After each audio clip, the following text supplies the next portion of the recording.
It was the morning of June 10th, 1991, and Jaycee was eagerly waiting for her mom to come give her a goodbye hug before heading out to work.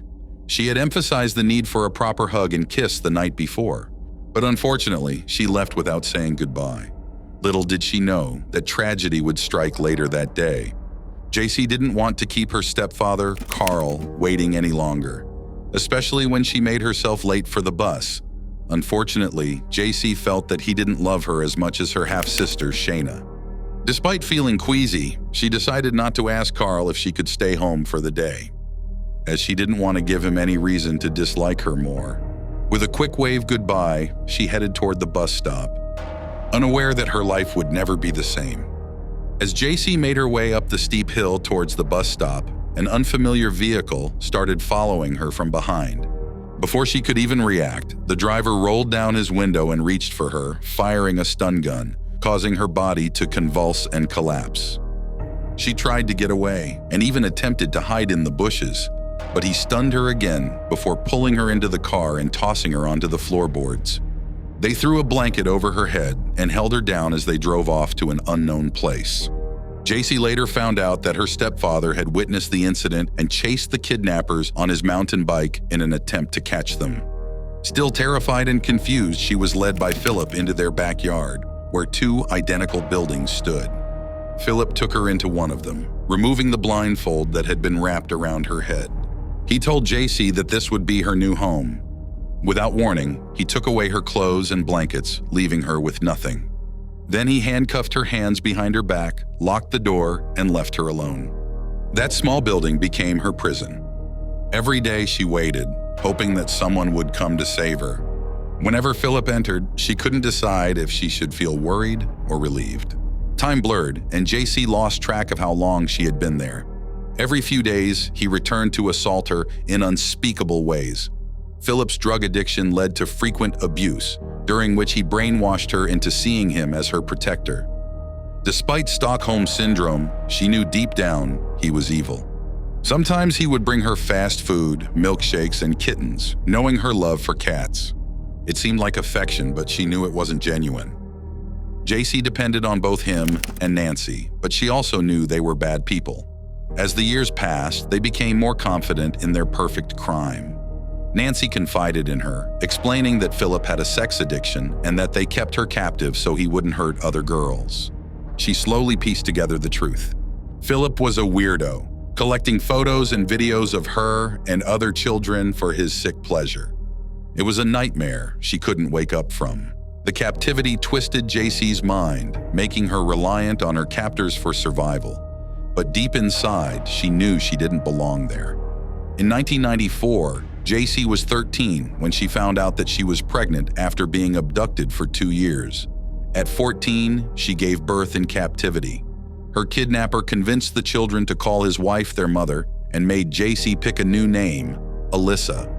Jaycee had to hide her true identity to protect Philip's secret. They would go on outings, even to the beach, but she couldn't reveal who she really was. She couldn't risk losing her own children. Then on August 24, 2009, Philip made a decision that changed everything. He wrote a manifesto about controlling his criminal behaviors and helping others. He took it to a police office, but when he brought Jaycee's 2 daughters with him, things took a turn for the worse. The police officers noticed something odd about the girls, their pale complexion and unusual behavior.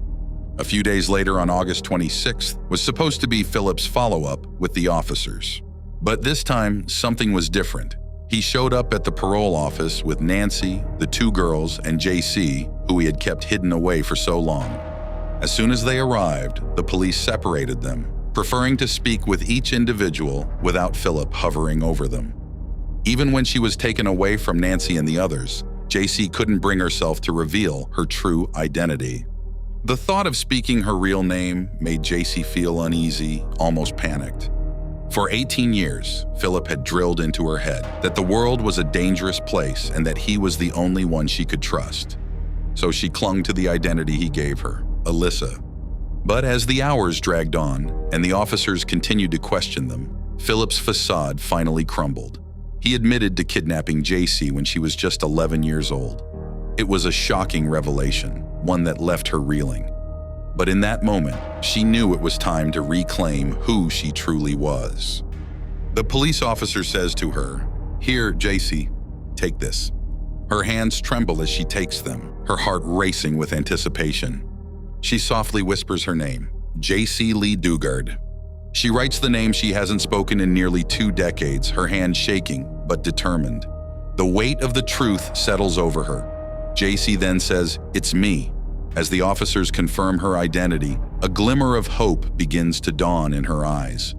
The police officer tells Jaycee that her mother is alive and she's been waiting for this moment for a long time. Jaycee's breath catches, tears welling in her eyes as the officer's words sink in. Joy and disbelief flood her senses as she reaches for the phone, trembling fingers dialing the familiar number. Jaycee listens, her heart pounding in her chest as her mother's voice fills the room. She realizes at that moment, against all odds, she's going to see her mother again. With tears streaming down her face, Jaycee's long-awaited reunion is finally within reach. As soon as her mother picks up the phone, Jaycee says, "Mom, it's me." Her father said that he was born to rape. He even held her captive for a relatively long time. Her father could have behaved a lot worse, then locking her up for 24 years in an underground basement. She was raped and abused, and it resulted in 7 children. This is the story of Elizabeth Fritzl. It was August 28, 1984. Elizabeth had just turned 18. Innocence was still a cloak she wore, unaware of the darkness that lurked within her own home. Her father, Joseph, had been working on a project for years, an underground shelter, he called it, a sanctuary from the world's chaos. Joseph gestures to a door, beckoning Elizabeth to help him. Little did Elizabeth know that door would lead her into a nightmare. She assists her father, holding the door in place as he works to secure it. With each twist of the screw, she felt a sense of foreboding creeping over her. Suddenly, Joseph's demeanor shifts. He slams the door shut, trapping Elizabeth inside. The truth revealed itself in that moment. Her father's shelter was not a sanctuary, it was a prison. Elizabeth recoils as the weight of her father's betrayal sinks in. That night marked the beginning of her descent into darkness, the inception of a life devoid of freedom. Joseph presses the ether-soaked towel against her mouth, his grip firm as she struggles against him. The sweet scent of ether invaded her senses, and darkness consumed her. Elizabeth's consciousness fades as Joseph's treachery seals her fate. She stirs awake in her confined space, her surroundings suffocating and oppressive. The room, meticulously planned by Joseph, offers little solace. She awoke to a reality that was no longer her own, a prison designed by the hands of her captor. The cramped room, revealing its intricate design, a labyrinth of locked doors and hidden passages. Each door, each lock, a testament to Joseph's twisted genius. He ensured her isolation with layers of steel and deception. Elizabeth's desperation grows as she realizes the extent of her captivity. Outside her prison, the facade of a grieving family unfolds, a performance orchestrated by her own father. Joseph created a story about her to conceal his crime. To the police, he claimed that she had always been drawn to the occult. He feared that she'd fallen into the hands of a dangerous cult. Her mother, Rosemary, nods in feigned agreement, her eyes betraying the truth hidden beneath her outward appearance. In the world above, Elizabeth's absence becomes a story, a narrative crafted by the very hands that imprisoned her. Beginning on Elizabeth's second day of captivity, he also visited her almost daily to rape her. After 5 years of living alone in that prison, the babies started to come. Having a baby in the cellar with her was terrifying, but they also provided much-needed company for her, and a purpose for living after so many years, where she had contemplated suicide. In those 24 years, she gave birth to 7 children, all fathered by Joseph, her captor. But he didn't keep them all with her. For reasons she still struggles to understand, Joseph took 3 of her babies and raised them upstairs, pretending they were his own. He'd leave them on the porch with letters she was forced to write, claiming she couldn't care for them anymore. Lies upon lies, crafted to hide the horrors of their reality. But not all of her children were spared from the darkness. One of them, born with fragile lungs, couldn't survive this place, and the others, Kirsten, Stefan, and Felix, remained with her, trapped in the same prison that held their mother captive. Elizabeth was refused medical attention and was forced to give birth to all 7 children in the basement without any medical assistance. To prepare for them, Joseph provided Elizabeth with disinfectant, a dirty pair of scissors, and a book on childbirth from the 1960s. Despite the darkness that surrounded them, Elizabeth refused to let it extinguish the light of love. She cared for Kirsten, Stefan, and Felix with every ounce of strength within her. In the depths of her captivity, Elizabeth became their mother and their teacher. With each page turned and each lesson shared, she sought to nourish their minds and spirits. Despite the limitations imposed upon them, she insisted on providing them with glimpses of the world beyond those prison walls. She pleaded with Joseph to bring them books, to feed their hunger for knowledge. And though his motives were tainted, he begrudgingly acquiesced. Through the flicker of the television screen and the crackle of the radio, she introduced them to a world they could only dream of, a world that existed beyond the confines of their dungeon. Joseph punished them for even the smallest acts of disobedience. On top of the repeated physical and sexual abuse, as punishment, he would shut down all the power to the cellar, or refuse to bring any food or water. He forced them to live hungry and thirsty, and in total darkness for days at a time. This was the unimaginable reality they endured. It was April 19, 2008, when Kirsten, her dear child, fell terribly ill. Joseph finally allowed her to leave their prison to take her to the hospital. It was the first time in 24 years that Elizabeth stepped outside. Kirsten looked so sick, her skin pale and lifeless. Doctors at the hospital were puzzled by Kirsten's condition and asked Joseph for information about her. Doctors examined Kirsten with concern, but Kirsten's name didn't show up in any records. It was like she didn't exist before that moment. The doctors discovered that Kirsten was very sick because she hadn't been getting the right nutrition. Joseph said Kirsten was his granddaughter, not his daughter, and that made the doctors suspicious. The doctors decided to call the police on April 21st because they didn't believe Joseph's story. Elizabeth begged Joseph to take her to the hospital. It took a whole week, but on April 26th, he finally agreed. He warned her to stick to our made-up story or else. When they got to the hospital, the police took Joseph and Elizabeth aside to ask questions. At first, she was scared and didn't want to talk. She kept quiet and avoided looking at anyone. But then, Elizabeth made a demand. She told the police that she didn't want to see her father ever again. They agreed, and that's when she decided to tell them everything. She recounted the 24 years of unimaginable captivity. The physical and sexual abuse, it was relentless. He took her children from her, and the horrifying details, being forced to watch adult films and reenact them in front of their children to humiliate her. But then, the police obtained the key code to Joseph's electrical lock. They promptly investigated the home and basement. He faced serious charges, including negligent homicide and multiple counts of rape, incest, kidnapping, false imprisonment, and enslavement.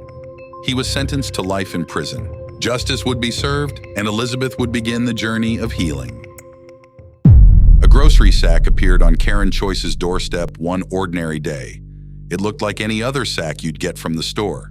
But when the family opened it, that's when everything changed. Inside, they found something that would haunt them forever, a human skull. There was a part of her that dared to hope, but she couldn't bring herself to believe it. No, this couldn't be her son. Karen's son had been missing for 4 long years. On October 31st, 1991, Karen was getting ready for church. She was enjoying a quiet moment with her coffee and a book, deciding not to wake the kids. Little did she know that decision would change everything. Just a few minutes into the church service, her cell phone rang. She stepped outside of the service to take the call. It was Karen's daughter, asking if Chad was with her. Her heart sank as she told her no. Karen rushed home and searched the neighborhood for Chad with the help of her neighbors, but he was nowhere to be found. Her oldest, Angela, mentioned her missing house keys, adding to the growing fear that something terrible had happened. 2 agonizing days later, the family discovered a ransom note at Chad's Uncle Greg Sterling's business. It felt like their worst nightmare was becoming a reality. They followed the instructions, trying to deliver the money at the Greyhound bus station as directed, but the kidnapper never showed up. It was a cruel twist in an already devastating situation. Days after Chad vanished, Karen received a chilling anonymous call. The caller hinted that Chad's disappearance was linked to a family member's drug debt with a man named Paco. It was a terrifying revelation. Investigators later found out that Karen's brother, Greg Sterling, owed money to 3 Colombian drug dealers. It could have been the reason behind Chad's kidnapping, but despite their efforts, the case remained unsolved. Then, on the anniversary of Chad's disappearance, Karen found a note on her car windshield. It claimed Chad was alive and demanded $6,000 for his return.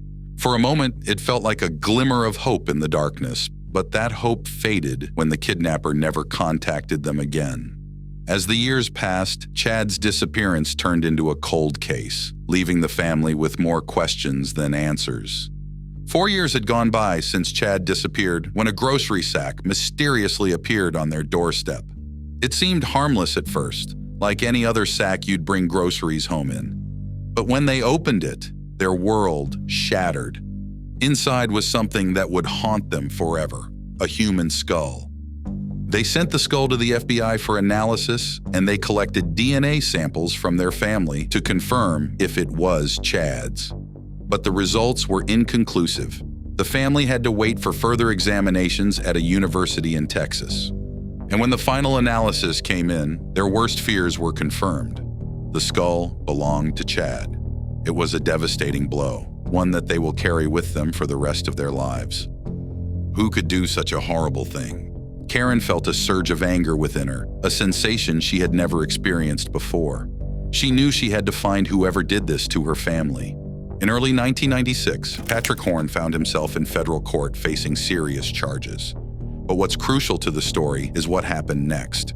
Horn, who happened to be a neighbor and friend of the family, dropped Chad's name to the police while in jail. According to Horn, Chad had been killed by 2 local drug dealers. But things took a chilling turn when the jail intercepted a package addressed to Pat Horn, containing what appeared to be a leg bone and a threatening note. Horn claimed the drug dealers sent it, warning him against revealing information about Chad Choice or risk harm to his family. Detectives suspected Horn was hiding something significant, despite his insistence that the drug dealers were the culprits. On May 31, 1996, Patrick Horn admitted to something horrifying. He confessed to helping bury Chad's body in his backyard at 401 Sunnyside in Tyler, Texas, following instructions from Paco and Carlos. The police took him to the spot where they discovered bones and clothes buried in a plastic bag. Among them were Chad's remains and some bullet casings. This revelation led to suspicions about Patrick's involvement. In June 1996, police interviewed Patrick's brother, Keaton, who revealed crucial details. He revealed that Patrick orchestrated everything, from digging up the bones to enlisting outside help to send them to himself while in jail, and even crafting a fake note to deceive the police.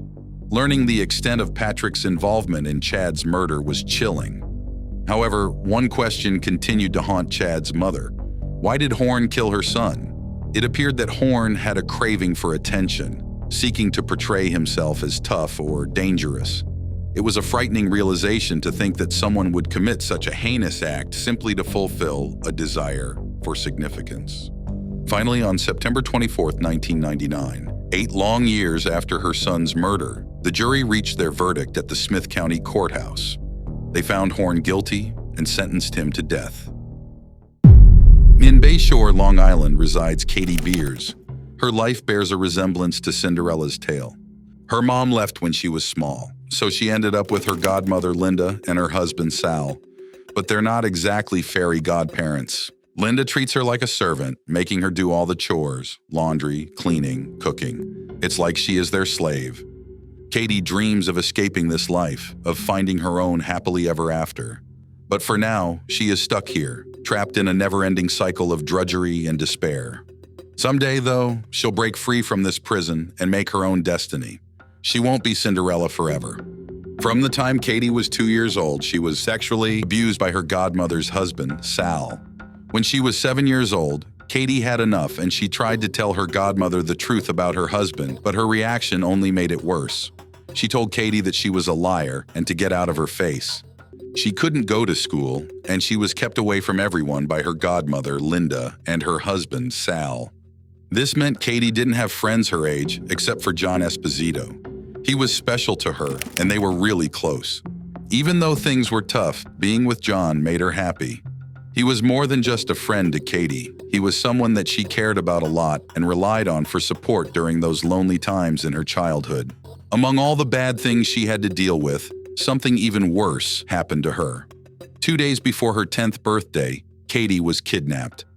That day, she was with John, and they went to Spaceplex, her favorite spot in all of Long Island. But then something awful happened. Katie was abducted and taken to a house. There, Katie was forced into a secret tunnel hidden behind a closet. She had to crawl through it until she reached a trap door. It led to a scary room that looked like a dungeon, a place where she was going to be kept prisoner. Inside, there was a dirty mattress and a weird box surrounded by chains. Katie knew that she was in danger, so she fought to get out of that box and run away. She hid a key under the mattress, but then she forgot where it was. Katie could hear him coming, so she got ready to face him, even though she was really scared. As soon as he came down, he saw the open door and raped her for the first time. For the remainder of her time in captivity, Katie's abductor would rape her multiple times every day. While trapped, she kept the TV on all the time. She heard about the police trying to find her through a recorded call. Listening to Katie's family talk about her on the news, especially her mom, made her cry. But hearing her love and how much she wanted her back gave her some comfort and hope.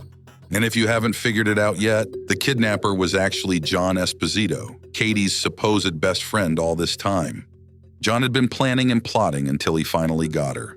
With the police keeping a close eye on him as one of the prime suspects, Katie pretended to be sick and kept asking him questions while the police were watching.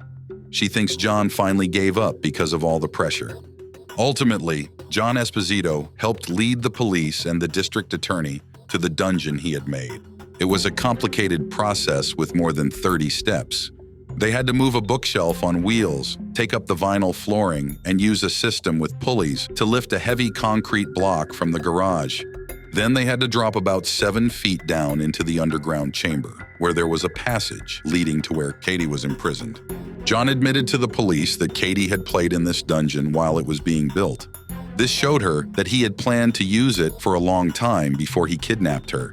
He had this idea to build this secret underground dungeon, and he had planned it specifically to take her there. When the police finally broke in, she couldn't believe it. The door opened, and there was a man she didn't recognize. Then she realized it was the police. Katie was so happy to know she was being rescued. John Esposito admitted to everything and was found guilty of first-degree kidnapping. He got a sentence of 15 years to life. Detective Verone not only rescued Katie, but also found out about the abuse she had been going through previously with Linda and Sal. For this crime, Sal was prosecuted and sentenced to jail for 12 years. Because of everything that happened, Katie was put into foster care with a nice family in East Hampton, New York. It was November 13th, 1990, just before Fusako's 10th birthday. She remembers walking home from school, lingering to catch the end of a baseball game. It made her a bit late, but she didn't think much of it. As she followed her usual route, a car passed by and then abruptly stopped in front of her.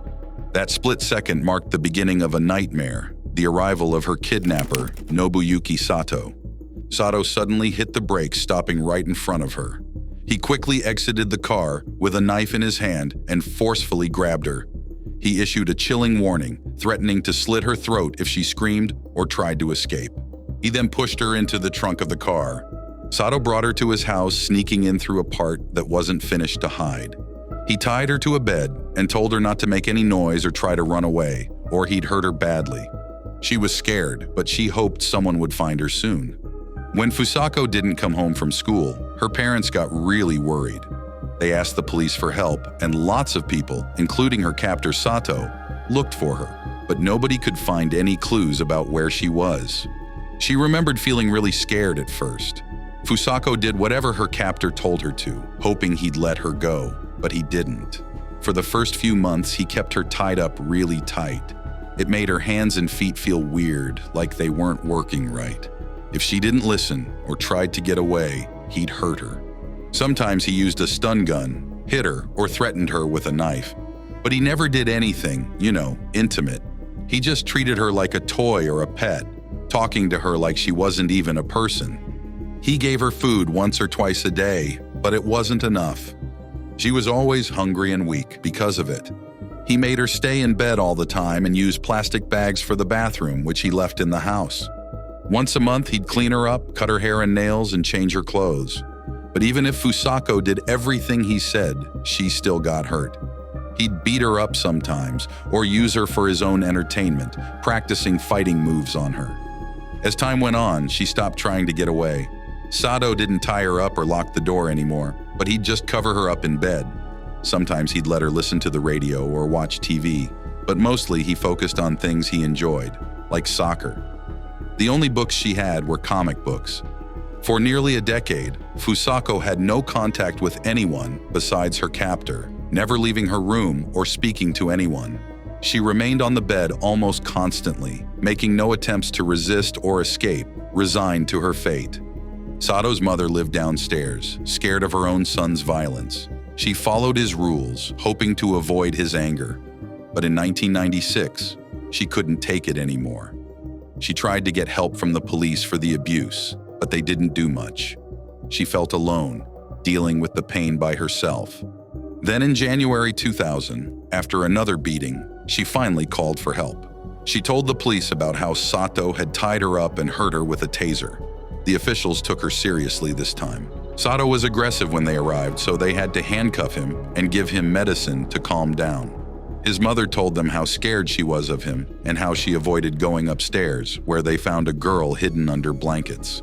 When they asked the girl what happened, she quietly said her name and told them she had been kidnapped years ago while walking home from school. When they found Fusako, she was in bad shape.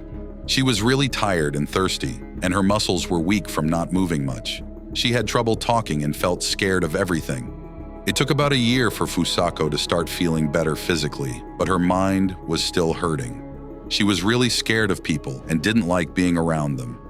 Even though her body was getting better, her brain still felt stuck, as if she was still a 9 or 10-year-old child. Sato received a 14-year prison sentence. After he got out of prison, he was found dead a couple of years later. No one knows how or why he died.